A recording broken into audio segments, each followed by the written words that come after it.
took her a while to hear the baby's heart rate. 1, 2, 3, 4.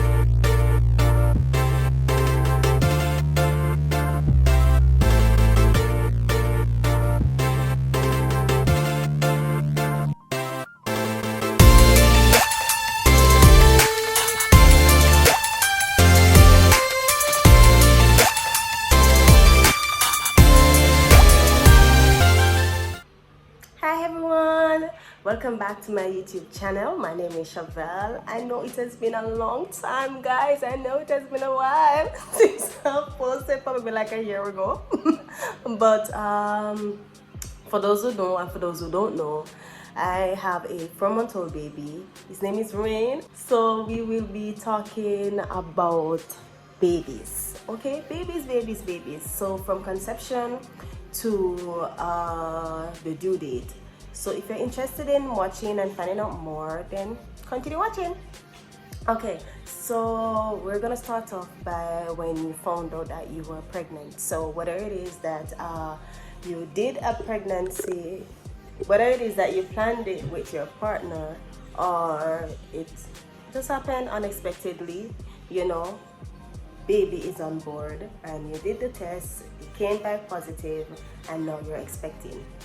All right, so for the first trimester, for me, I had a very easy road. I didn't have any nausea, I did not have any vomiting, I didn't have any craving in particular. Just I think it was just like seafoods and like vegetables and stuff like that. And I couldn't eat chicken, but it was smooth. It was smooth for me. It was very smooth. I was still able to go to work, and firstly, I was asked by my GYN to do a ultrasound to find out how far along I was.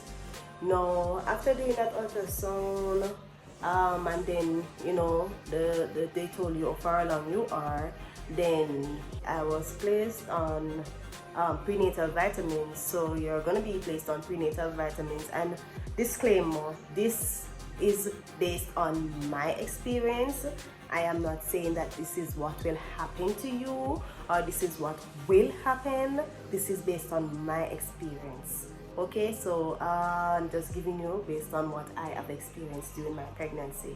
So I was placed on folic acid and prenatal vitamins. I am not a pill person. I was placed on gummy prenatal vitamins, not the pills, and so it was easier for me. And you know, I take my vitamins daily, and the folic acid, I had to take the folic acid until the finish of the first trimester, I think.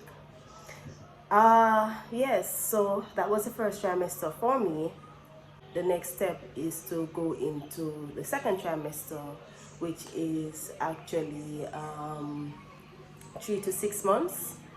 In the second trimester, it will get a little bit easier for those who have like the vomiting and such. I didn't have any like spitting. It was easy, as I said before, for me. In the second trimester, I was asked by my GYN to do my first blood work.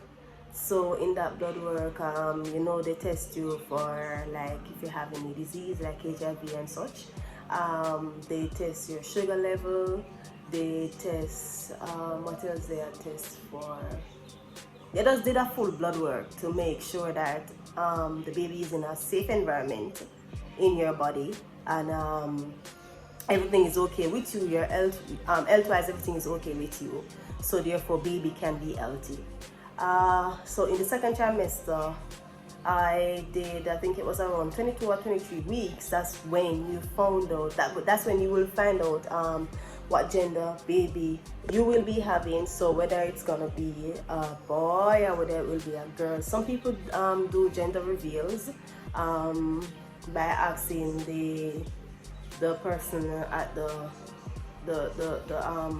ultrasound lab to not tell them what baby they were having. I was so curious. I was very, very curious. I could not wait. When I did my second ultrasound, I was told that it was a boy, and that's when it's gonna be easier for you, because then you will know what to plan, how to buy. Just a little bit of the anxious and the anxiety will now be kind of down to a minimal, because then you say, okay, then I'm having a boy, and this is what I will do, and planning is much easier.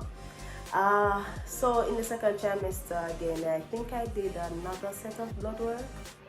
Again.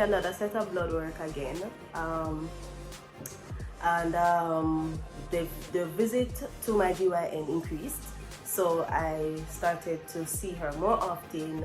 When I went in, they checked they did a urine, you do a urine test to check for sugar in your blood or stuff like those, and the listening of the baby's heart rate. She squeezed my tummy to like tell me if the baby has turned. I think that is the time when the baby should turn, like facing down towards the pelvic. And did the second ultrasound. That was in the second trimester. Did another blood work, and things got a little bit easier. Clothes can now close hardly. In this second trimester, your clothes will hardly fit. It was a struggle for me to find clothes to go to work and still look formal. So in the third trimester now, I had to do another blood work. I did another ultrasound. I think it was just 2 ultrasound, but the third ultrasound was because persons were saying, oh, you're having a girl, and then the ultrasound company that I use, a friend of mine told me that he had a bad experience by where his wife went there, and they told him that she was having a boy, and then when the due date came and she had the baby, it was a girl.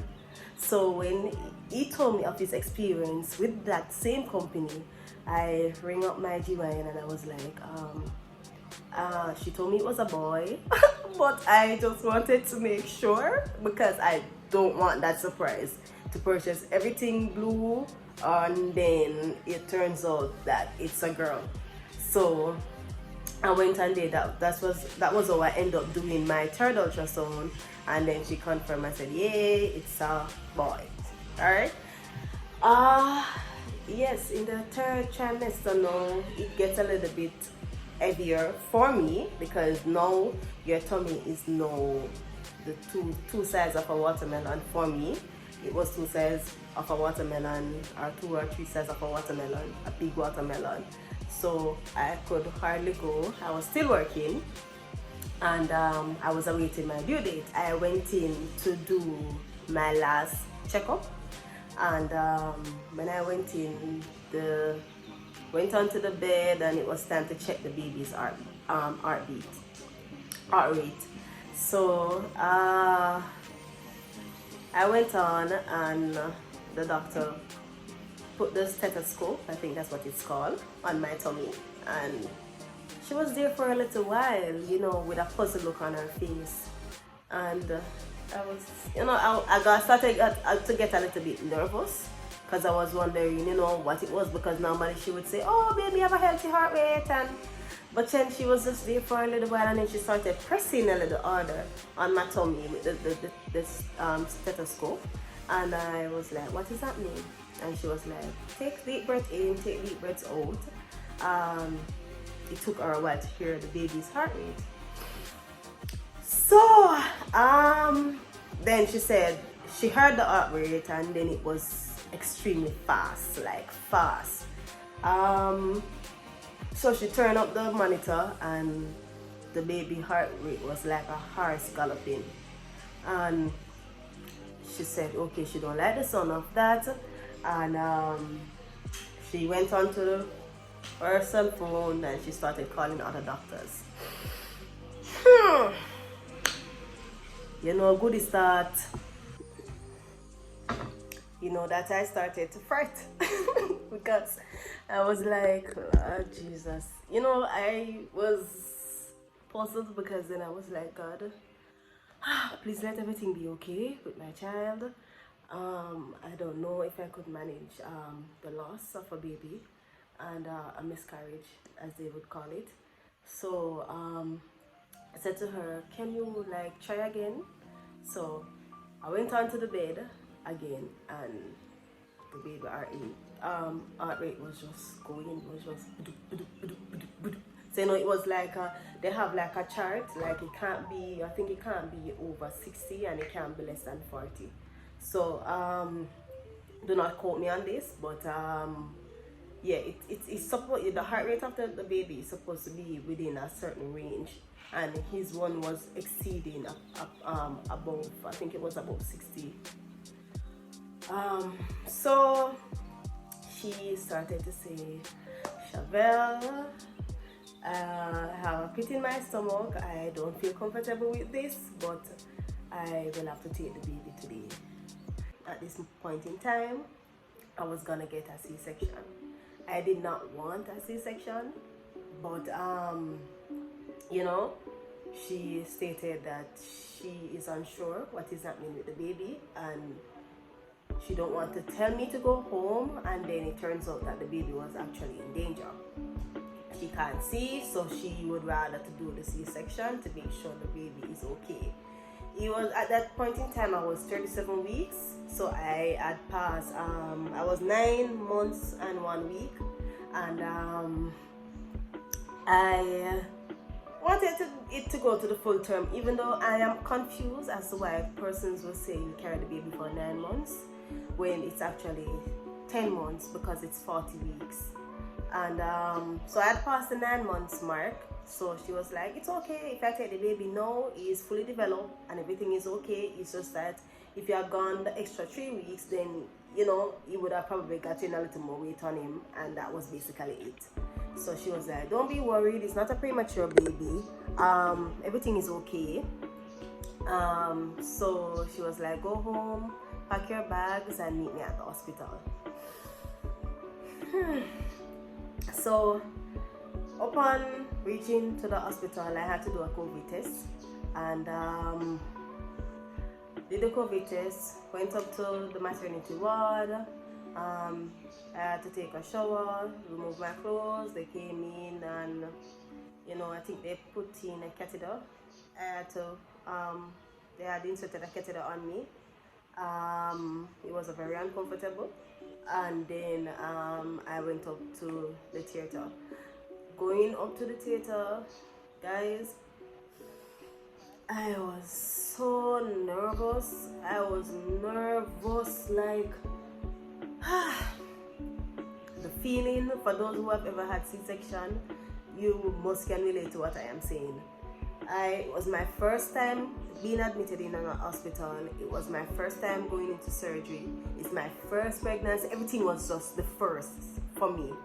And I went up and the anesthesiologist, I think that's what they are called, he came by and he started, talking to me, asking me questions like, is it my first child? If I ever had surgery before? And he started to walk me through what he will do and what will happen. So when I went into the room, my GYN was there. She was the one that delivered the baby. She and another doctor, the anesthesiologist was there. I think 2 other persons was in the room as well. And when I got in, they were like, what kind of music you wanted to listen to? I was like, okay. I'm still nervous, but what music it was? I think it was Sierra, I Got You, I chose. And when I went into when they transferred me from the bed that I came in onto the table, they told me to turn on my side, and then I felt the anesthesiologist like feeling my spine, and then he was like, you're gonna feel a little sharp pain, and then he injected me in my spine. That's where, you know, they did the body. So up here was okay, but down below, I could not feel anything. After a while, so it was like, tell me when you can't feel your toes. So I was there wiggling my toes after the injection, and he was like, yo, hold on, you soon can't feel anything. So I was there and I said, I can still feel my toe. And he was like, it don't work that fast. So after like about 5 minutes after, he got an ice cube and he like run it from here, go straight down, and I did not feel anything. It did not feel cold. I just felt like something running on my skin, but that was just it. So they came over and they put up the curtain, and I was there. At this point in time, I felt like I couldn't breathe. I had on an oxygen mask, and I still feel like I couldn't breathe. It's like up here, like everything that was dead was like just coming up. I know it was nervousness, and at that point in time, I tell the guy, turn the music off. Like the music started to get annoying, and I was like, please turn the music off. Please turn the music off. And I was like, I can't breathe. I can't breathe. I can't breathe. Trust me, I was breathing, but he was like, take deep breaths in, take deep breaths out. Then I heard the doctor said, okay, we're gonna cut you now, and cut, and they do what they had to do. And about 10 minutes after, or it was 8, it wasn't long, I heard the baby crying, and they carried the baby come in front of me, and I was like, hey, it's a boy, he looks just like you. Yeah, and they, you know, remove him from the room, and take him up to the nursery. At that point in time, I just wanted everything to be completely over, and I wanted to be with him. So they removed what they had to remove, and upon discovery, she told me that the cord was wrapped around his feet, his foot rather, and that's what caused the heart rate to increase, because it couldn't move his foot, so you know it was getting a little bit antsy in there. So that increased the heart rate, and then again she stated that the umbilical cord was way too short. So she was like, I doubt you could have done a natural delivery, because maybe if you had, the cord would have pulled from the baby's tummy, and that would have caused a rupture, or you would have bleed out. So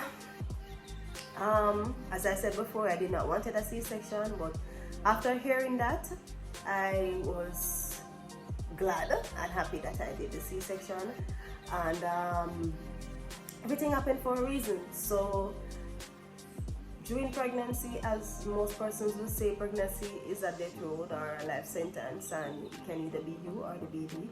I am a living testimony of that, to say that, trust me, it's not an easy road. Some persons had it easy, they didn't feel any pain, they pushed the baby out like it was nothing.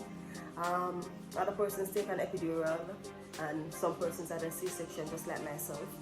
I did not feel any pain. No, I did not feel any pain, but after the cut and they clean you up, and then I was there for a while before my body could have recovered, because after the surgery I still could not move my leg. I went up back to my room, and I was there for a little while. They carried the baby in, you know, started to squeeze her breast to see if the milk was coming down, and I was there with him for a little while, and then they took him away again. I said I needed to get some sleep. So that was it, and that was my journey. So as I stated before, this video would have been comprised from conception up until the due date and having the baby. As I said before, it was a smooth journey for me up until that day, that moment in time. Everything was okay. For persons who are expecting and it's just them alone, meaning just the mother alone, the father is nowhere to be found, or the father shy away from his responsibilities, it is expected for you to do, there's public, if it's it that you can't really afford, to be visiting a GYN farm throughout all the entire pregnancy. There are clinics that you can go to. I did not. I went to Andrew's hospital. I had my baby at Andrew's hospital. It was very expensive because it was a C-section, but throughout the entire pregnancy, you will be expected to be on prenatal vitamins, the folic acid for the first part of the trimester. Those will cost. I guess in the public health system, you don't really have to pay for those. So I'm just telling you or giving you like a budget on what to expect. So you'll expect to eat healthy, no smoking, no inhaling of like cigarette and weed and stuff like those. No consumption of any drugs of any sort that will affect the baby. Your body is the safe zone for your baby until they are born onto earth, and it is expected of you to eat healthy. It is expected of you to be in good shape, be in good health. Yeah, so I think I'm not sure if I have left out anything, but for persons who are expecting and have never grown any like younger siblings, and they are not familiar any at all with what to expect or what will happen, I hope this kind of shed some light on what to expect. As I stated before, this is my experience, this is my journey. Persons may find similarity in what I have experienced, and some persons may have something completely different. So brace yourself. You're having an infant, and it is not an easy road. After the baby has been born, those first couple of weeks is not an easy road. But that is for another video. So I would like to say thank you all for watching, and please remember to like, share, subscribe, and also give a thumbs up, tell a friend to tell a friend, and please look forward to the second video. In the second video, I will be talking about from birth to about 3 months on what to expect. So bye guys, and thanks again for watching. 1, 2, 3, 4.